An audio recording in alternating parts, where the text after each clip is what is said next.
जी, एक फरमाइश आई है। हम्म, कोई हिस्ट्री में कोई एक ऐसे इंसान गुजरे हैं हम्म। जो बहुत ही उनका यानी कि क्या कह सकते हैं, किसी चीज़ में एक ऐसा हाथ रहा है कि जिसकी वजह से गीता शायद हाँ, उसका यानी कि काफ़ी ज़्यादा काम किया उस पे उन्होंने है वहाँ ना। पे। हाँ, शायद तो ऐसा सुनने कुछ। में आया, अब वो बाकी हम्म, सारी चीज़ें तो हम्म, वो बताएंगे जब हम देखेंगे वीडियो, क्योंकि हम्म, हमें तो हम्म। नाम भी, मैं पहली दफ़ा ही, मुझे तो अभी ये भी नहीं पता कि नाम कैसे लेना है उनका।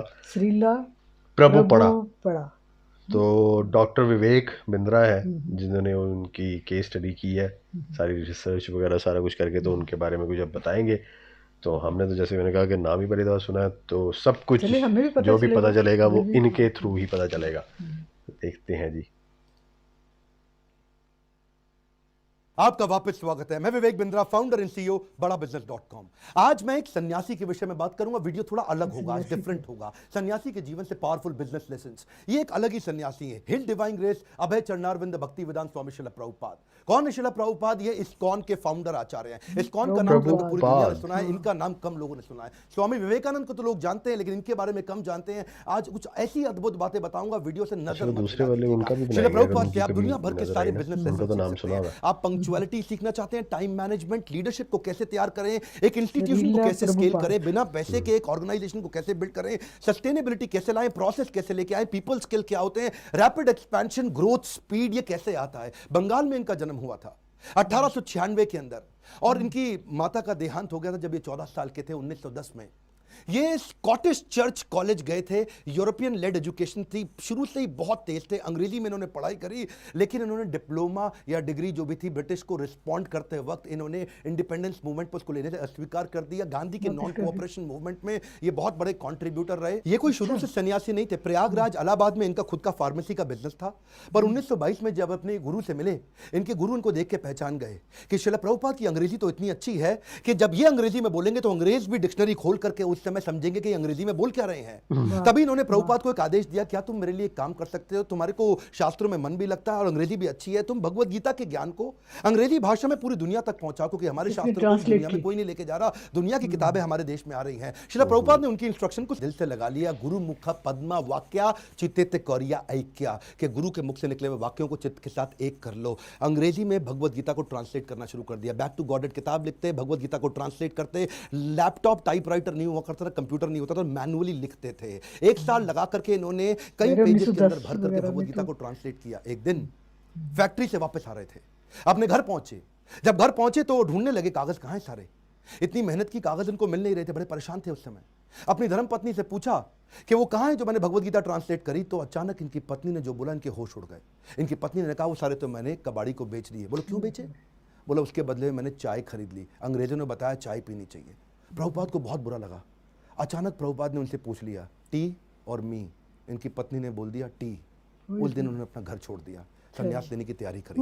वहां से जाकर के इन्होंने फिर से भगवत गीता लिखनी शुरू करी। बाद में ये वृंदावन चले गए, कई साल वृंदावन रहे, भगवत गीता लिखी, उसकी तैयारी करी। ये पहले से जानते थे कि दुनिया का नंबर 1 देश अमेरिका और अमेरिका का नंबर 1 शहर न्यूयॉर्क, तो मैं शुरुआत न्यूयॉर्क से ही करूंगा। थोड़ा इमेजिन करिए, 70 साल का किसी बूढ़े व्यक्ति का चित्र लेके आइए अपने मन में। 70 साल की उम्र में 32 दिन की जहाज की लंबी यात्रा, जिसमें रास्ते में इनको 2 बार हार्ट अटैक आ गया। कुछ 32 दिन केवल में साथ में पहुंचते थे तब। $7 लेके कुछ किताबें लेकर है निकल पड़े। वहां न्यूयॉर्क। कोई इनको जानता नहीं था। बड़ी बात। ये जानते थे कि मैं अकेला हूं और मैं सब कुछ नहीं कर सकता।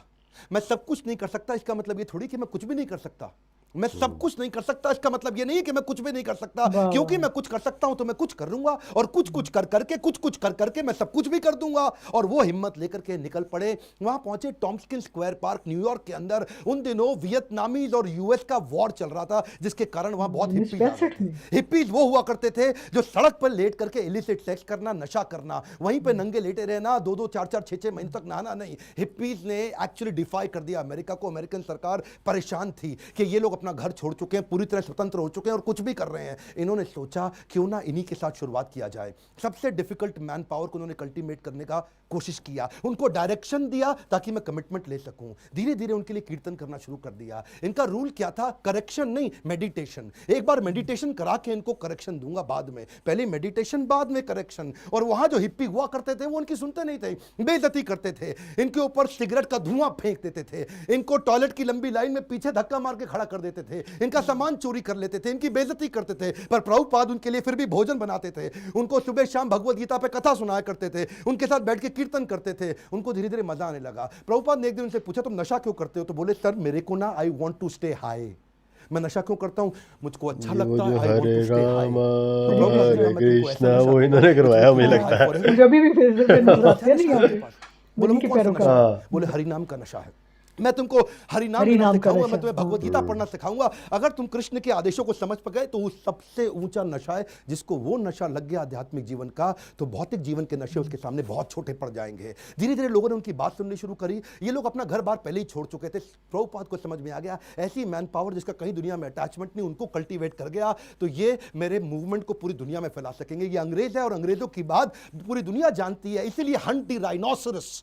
अगर शिकार करना है तो गेंडे का शिकार करो। प्रभुपाद ने सबसे कठिन मुद्दा उठाया और उसके बाद अमेरिका की सरकार भी प्रभुपाद को धन्यवाद करती थी कि तुमने ऐसे लोगों को नशा छुड़वा दिया। वो सारे हिप्पी हैप्पी बन गए। क्या कमांड? दोबारा सुनिए, हिप्पीज को हैप्पी बना दिया इन्होंने। कैसे हैप्पी बनाया? उनको गुलाब जामुन बना बना के अपने हाथ से खिलाते थे, उनको कथा सुनाते थे और धीरे धीरे उनका हृदय में परिवर्तन आया। और वहीं से प्रभुपाद ने, ये लीडर्स ऑफ लीडिंग लीडर थे प्रभुपाद, मेरी बात सुनिए, एम्पावर करते थे, लीडर्स ऑफ लीडिंग लीडर। इतना विश्वास डाला उनमें, इतना ट्रस्ट डाला उनमें कि उनको बोला यहां से तुम मेरे सारे शिष्य बन चुके हो। 10,000 शिष्य उन्होंने बनाए धीरे धीरे करके यूएस के अंदर। 2 को उन्होंने भेजा यूरोप में, 2 को भेजा अफ्रीका, फिर 2 को ऑस्ट्रेलिया, फिर 2 को रशिया, फिर 2 को इंडिया। ऐसा करते करते उन्होंने सब जगह लोगों को अलग अलग भेजा और बोला अब इस भगवत गीता को तुम लेके जाओ। मैंने तुमको सिखाया, अब तुम दूसरों को सिखाओ। 1965 से 1977 तक लगभग 11-12 साल इन्होंने पूरी तरह अपने आप को झोंक दिया। पैसे की कमी थी इनके पास, सोचा पैसा नहीं है तो अगरबत्ती, पूजा में काम आने वाली अगरबत्ती का बिजनेस इन्होंने अपने शिष्य को करना समझाया।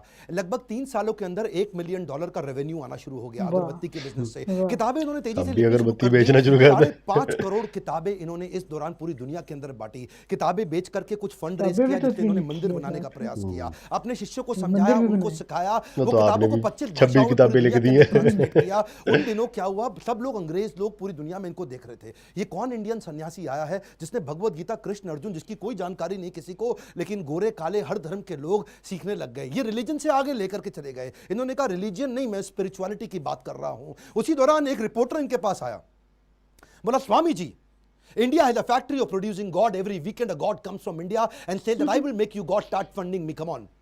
तो स्वामी जी हैरान हो गए। बोला Swami ji are you also God? क्या स्वामी जी तुम भी भगवान हो? तो प्रभुपाद ने बोला नहीं नहीं, मैं भगवान नहीं हूं, मैं भगवान का नौकर हूं। तो वो हैरान हो गया। पहली बार कोई ऐसा व्यक्ति आया हिंदुस्तान से जो बोला मैं भगवान नहीं हूं, भगवान का नौकर हूं।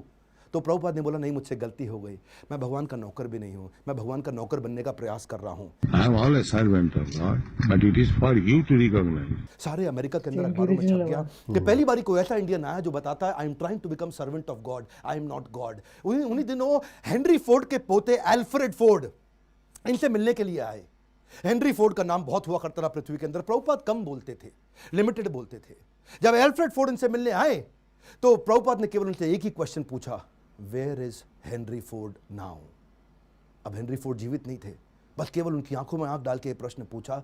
एल्फ्रेड फोर्ड उसी समय घबरा गए। उनको समझ आ गया कि ये जीवन किसी के लिए नहीं है, कोई नहीं बचने वाला यहाँ पे। और उसी दिन उन्होंने प्रभुपाद को सरेंडर कर दिया और उनसे कहा मुझे भी भगवत गीता सिखाइए। ये ऐसे संत सन्यासी है जिनके कारण आज पूरी दुनिया के अंदर सैकड़ों हजारों ऐसे मंदिर बने जहाँ भगवत गीता पढ़ाई जा रही है, सिखाई जा रही है। पाकिस्तान जहाँ कुछ भी हो रहा हो, लेकिन आज भी इस्कॉन के 12 मंदिर है पाकिस्तान में जहाँ रोज शाम को भगवत गीता पे कथा की जाती है। ये बड़ा अनइमेजिनेबल था कि कुछ ही सालों के अंदर इन्होंने 6 महाद्वीप, 6 कॉन्टिनेंट के अंदर 108 मंदिर बना दिए। ये तब किया जब वेंचर कैपिटल नहीं था, कोई एंजल फंड नहीं था, प्राइवेट इक्विटी नहीं था, कोई आईपीओ नहीं निकाला, कोई बैंक लोन नहीं है, कंप्लीटली बूटस्ट्रैप्ड, सैलरी देने का पैसा नहीं है, लाइफ टाइम वॉलंटियर इकट्ठे किए, 10,000 उन दिनों इन्होंने अपने शिष्यों को लेटर पे लिख लिख के बात किया। इमेजिन करिए, कम्युनिकेशन बहुत स्लो था। मैं सोचता हूं कई बार अगर प्रभुपाद आज होते ना तो भगवत गीता इंडिया की राष्ट्र पुस्तक नहीं होती, पूरे विश्व के अंदर होती। इतनी स्पीड थी प्रभुपाद की। उस समय जब अपने शिष्यों से बात करते थे तो न्यूयॉर्क से साउथ अफ्रीका चिट्ठी भेजते थे, वो चिट्ठी में प्रश्न पूछता था, जवाब देते थे, फिर चिट्ठी वापस आती थी, फिर उसका उत्तर देते थे। इमेजिन करिए 10,000 ऐसे लेटर लिखे इन्होंने,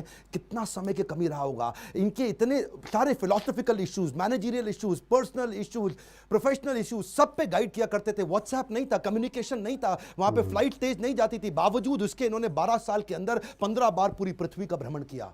एक बात समझिए, sales is not about selling, it is about building trust in education. Building trust in education.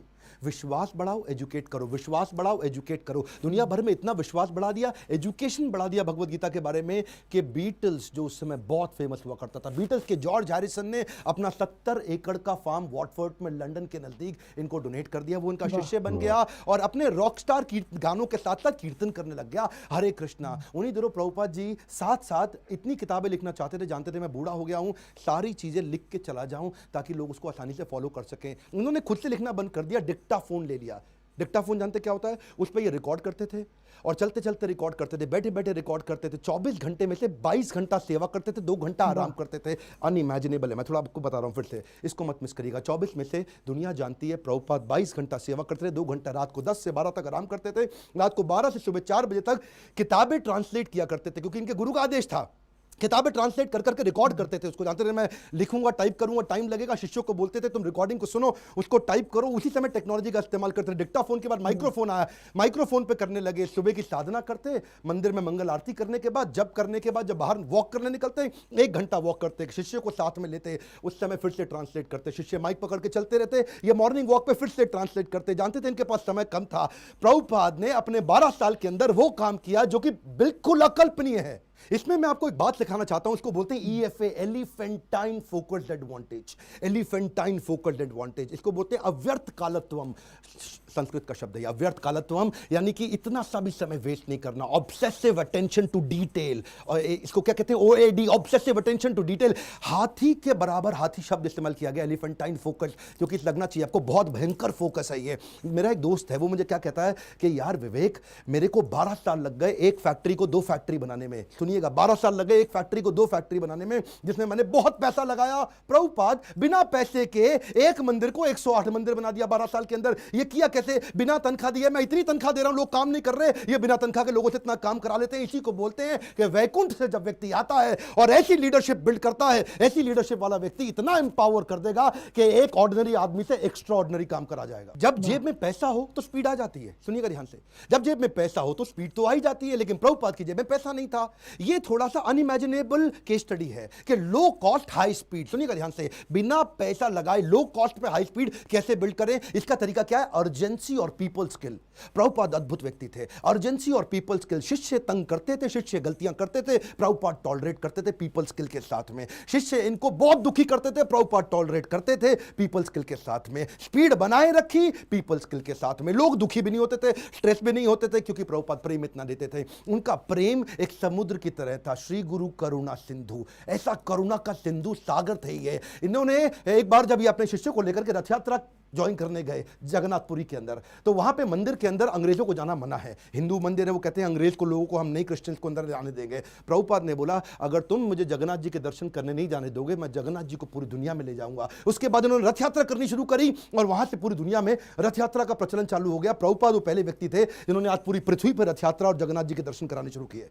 यहां पे ये रुके नहीं, इसके बाद उन्होंने सोशल और चैरिटेबल काम भी किए। World largest vegetarian food relief program शुरू किया, जिसका नाम है food for life, Sunday feast. ये दुनिया भर के अंदर हजारों मंदिरों के अंदर रोज शाम को हजारों लोगों को फ्री में खाना बढ़ता है। इंडिया में मिड डे मील की स्कीम को एक्वायर कर लिया उन्होंने, सरकार की स्कीम को। इसको ने क्या किया, आज आपको जान के हैरानी होगी, बुद्धि चकरा जाएगी। 14 लाख गरीब बच्चों को रोज मिड डे मील का भोजन आज इस्कॉन अपने मंदिर से बना करके भेजता है। Can you imagine? 14 लाख बच्चों को कभी अपने आप को पॉपुलराइज नहीं किया, कभी अपनी इन्होंने गाथा नहीं गाई, कभी अपने आप को भगवान नहीं बताया, कभी अपने आप को अपनी तारीफ नहीं करी, अपनी सेवाओं को आगे रखा और बिना प्रमोशन के किसी को कभी प्रमोट नहीं किया।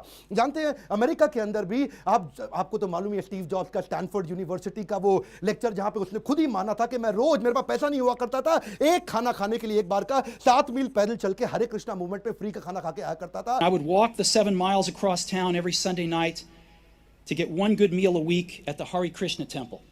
वैसे एक बात बताऊं, सुषमा स्वराज बोल बोल के थक गई थी कि भगवत गीता को राष्ट्रीय पुस्तक घोषित कर दो, श्रीमद् भगवत गीता को राष्ट्रीय पुस्तक घोषित किया जाए। आज ये प्रभुपाद के चलते न्यू जर्सी की सेटन हॉल यूनिवर्सिटी के अंदर भगवत गीता को कंपलसरी कर दिया। हरे कृष्णा मूवमेंट से भगवत गीता को लेके कैम्ब्रिज इंटरनेशनल यूनिवर्सिटी यूके के अंदर 2020 से वहां पे भी किताबें कंपलसरी कर दी कि भगवत गीता सिखानी चाहिए। क्यों? क्योंकि आपको वैल्यूज देंगी, मोरालिटी देंगी, कैरेक्टर देंगी, एथिक्स देंगी, प्रिंसिपल देंगे, ताकि आप एक इंसान को मजबूत बना सको। बहरहाल उनके पास समय कम था। 1977 में जब वो शरीर छोड़ने वाले थे, उनका वजन आधा हो चुका था, इतने पतले, इतने कमजोर हो चुके थे कि उनके शरीर पे स्किन बची नहीं, हड्डियां और नसें बची थी। जब डॉक्टर भी मिलना आता था ना, उसकी भी बुद्धि चकरा जाती थी कि मैं कैसे दबाऊं, कहीं ऐसे नसों से हड्डी में चुभ के दर्द ना होने लग जाए इनको। शिष्य लोग आसपास देखते थे डॉक्टर का मुंह कितना इंच खुला हुआ है, ऐसा ऐसा। डॉक्टर हैरान होता था, इंच नापते थे ऐसा कि ये कैसा व्यक्ति कर रहे हैं ये। इस समय कॉन्शियसनेस को बिल्ड करना पॉसिबल ही नहीं है। प्रभुपाद के सारे ऑर्गन्स काम करना बंद कर चुके थे, उनकी उम्र बहुत ज्यादा हो चुकी थी, लेकिन उस समय डेथ बेड पे, क्षमा चाहता हूं गलत शब्द यूज कर रहा हूं, ऐसे लोगों की कभी डेथ नहीं होती, लेकिन उस समय उस बिस्तरे पे भी लेट करके प्रभुपाद शरीर छोड़ने से पहले भी ट्रांसलेट कर रहे हैं भागवतम को कि मेरे जाने से पहले मैं अपने गुरु के आदेश को पूरा करके जाऊं।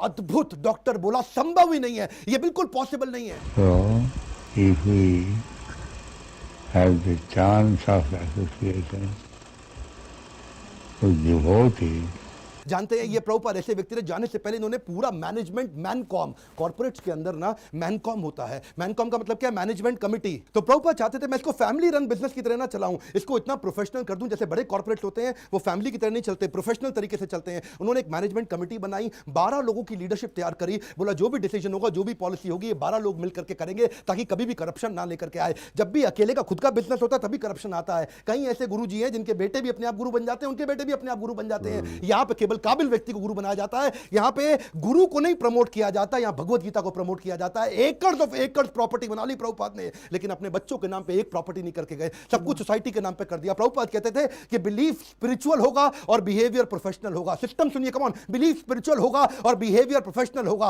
वो क्या कहते थे, प्रिंसिपल ग्लोबल है, ग्लोबल प्रिंसिपल पूरी दुनिया में एक जैसे होंगे, लेकिन रिसोर्सेज लोकल होंगे। अगर आपको पैसा चाहिए तो लोकल जगह से रेज करो, लोकल जगह पे खर्च करो। पैसा ना इस देश से उस देश जाएगा, ना उस देश से इस देश आएगा। प्रिंसिपल ग्लोबल होंगे और खर्चा, रिसोर्सेज लोकल होंगे। यही मैं आपको बताना चाहता हूं। अगर इस प्रकार की लीडरशिप आप बिल्ड कर सके तो आपको जिंदगी के अंदर इसके लिए लीडरशिप क्वालिटी चाहिए, और वही मैं सिखाता हूं अपने प्रोग्राम्स के अंदर। इसको बोलते हैं लीडर, जिससे आप सारे स्पिरिचुअल भी और बिजनेस भी सारे लेसन एक साथ ले सकते हो। रियल लीडरशिप वीडियो को डाउनलोड व्हाट्सएप पे करके पूरे देश में पहुंचाइए। स्वामी विवेकानंद को जानते हैं, श्रील प्रभुपाद को भी पहुंचाएंगे पूरी दुनिया के अंदर। भारत रत्न मिलना चाहिए ऐसे व्यक्ति को, ये मेरी आपसे प्रार्थना है। बहुत सीरियस हूं मैं आज, मैं अपने दिल से बोल रहा हूं। आज इनका जन्मदिन है, आज सारे व्हाट्सएप ग्रुप में, सारे फेसबुक ग्रुप में, अपने यूट्यूब चैनल पे इस वीडियो को निकाल के अपलोड करिए, पूरी दुनिया में पहुंचाइए। प्रभुपाद जी के बारे में पता चलना चाहिए। और अगर आपको वीडियो कहीं से मिला है, चैनल सब्सक्राइब करके बेल आइकॉन हिट करिए, ताकि ऐसे वीडियो आपसे मिस। बहुत जबरदस्त भी है, इनके बारे में कभी सुना ही नहीं हुआ था। इस तरह की पर्सनैलिटी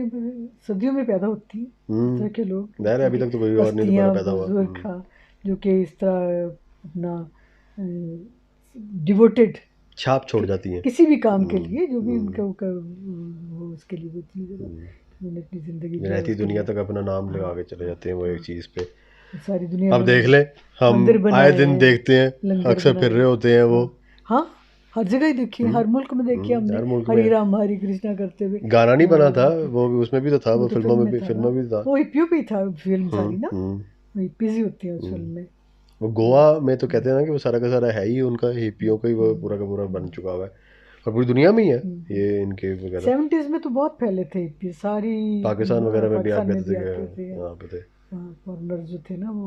तो ये भी उसी दौरान की बात कर रहे हैं वो, मेरे ख्याल में वो फिल्म भी उस तभी बनी थी। तो वो ये कह नहीं रहा कि उन्होंने तो फिर पूरी दुनिया में भेजा फिर उनको, तो वो फिर इस तरह से निकले होंगे, वो एक तरफ से निकले होंगे, चलो भी सारी दुनिया चलते हैं। देवानंद और जीनत अमान की फिल्म थी बड़ी जबरदस्त। अभी हम पिछले दिनों गए हुए थे वो, जब वो बीच पे वहाँ पे नहीं वो पूरे का पूरा टोला चल रहा था और फिर रहा था, वो लगे हुए थे बजाने, और वो यही कर रहे थे। ढोलकी भी होती है के पास। हरे राम हरे कृष्णा, नहीं बहुत जी, अच्छा। बहुत ज़बरदस्त थे, नई बहुत। हाँ, एक नई। बुजुर्ग हस्ती का वो पता दूसरे चला। वाले जो थे उनका भी नाम ले रहे थे, उनका नाम बहुत ज़्यादा सुना हुआ है, इनका तो नाम ही नहीं सुना हुआ था ना। हाँ। तो उनका तो फिर भी विवेकानंद जो थे, जो नहीं दूसरे, हम्म। वो जो उनका चले उनका भी किसी दिन देखेंगे। बहरहाल ये तो मैं फरमाइश आई थी और बड़े अच्छे चीज़ें हाँ, पता बल्कि चली अच्छा हैं, किया, अच्छी चीज़ें पता अच्छी चली फरमाइश आई है, और बड़ा शुक्रिया इस वजह से भी कि आपकी वजह से एक नए मिनी के इंसान से मुतारिफ हुए हैं हम, जो हमें नाम का पता ही नहीं था कि वो हिस्ट्री में कोई उनका। वैसे तो हमें, जैसे हमने कहा कि बहुत सारा देखा है कि, लेकिन अक्सर बल्कि हम ये कहते थे ये कहाँ से शुरू हुआ है, ये क्या है, ये लोग ये क्यों करते रहते हैं, ये आज पता चल गया ये इन्होंने करवाया था। ठीक है जी। हरे तो, राम हरे कृष्णा जो है ना, ये हर जगह जो हर मुल्क में हमने देखा। नॉर्वे में भी थी, वहाँ भी मैंने ऐसे ही देखा था, इधर भी ब्राइटन बीच पे भी इस तरह का जो होता था। तो जहाँ भी गए हैं तकरीबन वो एक टोली नजर आ जाती है, कहीं ना कहीं हरे पे राम हरे कृष्णा वाली। और उसमें हर मुल्क के लोग होते हैं ना, ऐसा उसमें नहीं है अंग्रेज कि भी हाँ, होते हैं ऐसा और हर नहीं है मुल्क कि के वो लोग कोई, होते हैं। जहाँ जहाँ तक उनकी वो पहुंची है ज़ाहिर है पिचिंग। कह नहीं रहा कि उन्होंने पता नहीं 15 दफ़ा के 13 दफ़ा पूरी दुनिया में चक्कर लगाया, तो वो नहीं सारी सारी दुनिया। चीज़ें, असल चीज़ तो उसकी ट्रांसलेशन है ना, हम्म, क्योंकि संस्कृत तो इतनी मुश्किल है, वो आप किसी फिल्म में भी उसके कोई शब्द आ जाए उसका पता नहीं चलता कि वो क्या। अमिताभ बच्चन जी बाज़ दफ़ा इतने मुश्किल लफ्ज़ बोल जाते हैं जिनका नहीं पता। संस्कृत तो काफ़ी मुश्किल है, लेकिन इन्होंने नहीं उन्होंने यूज़ किया एक आधा हाँ, लफ्ज़, बाद में उन्होंने बताया कि ये था इसका हाँ, मतलब। तो वो उसकी ट्रांसलेशन करके जो गए हैं, ये बहुत बड़ा काम था कि सारी दुनिया में उन्होंने पहुंचाया उसको। बल्कि अगर ये ना करते तो मेरे ख्याल में किसी को और समझ ना आती, क्योंकि कौन इतना इन्हें स्किल्ड होता, फिर इतना टाइम लगता उसको, जिस तरह उनको उस ज़माने में कितना टाइम लगा। तो एक किताब को इन्हें इस तरह से आप ये करना। देखो ना कि 70 की एज में उन्होंने वो शुरू किया है और डेथ बेड पे भी वो ट्रांसलेशन कर रहे हैं और बता रहे हैं, वो बोल डेडिकेशन इस तरह बोल से, के। हाँ। ये देखें कि बड़ी बात है। नहीं जी, एक महान इंसान से आपने इनके मुतारिफ करवाया हमें बड़ा अच्छा लगा है। आप भी देखें और एंजॉय करें इस वीडियो को। इंशाल्लाह मुलाकात होती है अगली वीडियो में, तब तक के लिए अपना ख्याल रखें, दुआ में याद रखें। रब रखा। अल्लाह हाफ़िज़।